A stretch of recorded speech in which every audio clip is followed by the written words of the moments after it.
తెలుగు రాష్ట్రాల్లో ఈ రోజు ఉదయం సంభవించిన భూ ప్రకంపనలకు సంబంధించి మరింత సమాచారాన్ని ఆదిలాబాద్ నుంచి మా ప్రతినిధి చంద్రశేఖర్ అందిస్తారు. చంద్రశేఖర్. థ్యాంక్ యూ సువర్ణ.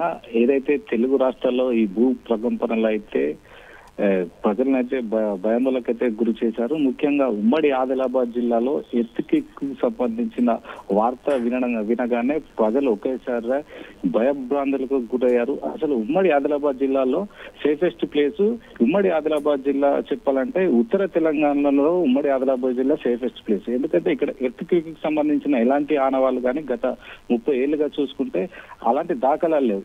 ఒకేసారిగా ఈరోజు ఉదయం సుమారు 7:25 భూ ప్రకంపనలతోటైతే ఇటు ముఖ్యంగా మంచిర్యాల జిల్లా జైపూర్ మండలం ఇటు చెన్నూరు ప్రాంతాల్లో భూ ప్రకంపనలు సంభవించడంతో అయితే ఒకేసారిగా ప్రజలు భయాందోళనకు గురయ్యారు.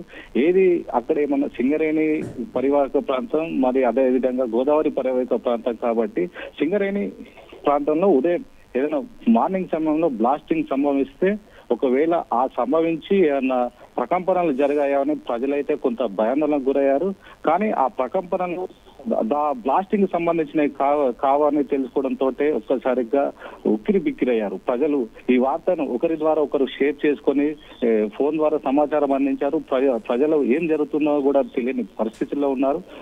ఒకేసారిగా ఉదయం పూట భూ ప్రకంపనలు అయితే సంభవించడంతో ప్రజలు భయాందోళనకు గురయ్యారు. అదేవిధంగా ఇటు సిర్పూర్ టీ మండలంలోని కౌటాల కూడా ఇది గోదావరి పరివాహక ప్రాంతాలలో ఈ భూ ప్రకంపనలు అయితే సంభవించాయని తెలుస్తుంది.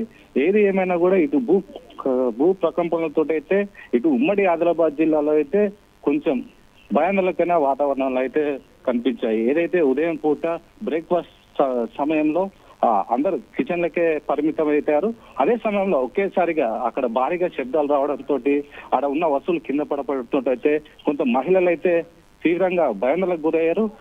ఇంటి నుంచి బయటికి పరుగులు తీసి బయటనే చర్చలు జరుపుకున్నారు. ఏది ఏమైనా కూడా ఈ భూ ప్రకంపనలతో అయితే ఇటు ఉమ్మడి ఆదిలాబాద్ జిల్లాలో ప్రజలైతే కొంచెం భయాందోళన గురి అవుతున్నారని చెప్పవచ్చు. Right, thank you for the updates Chandrasekhar.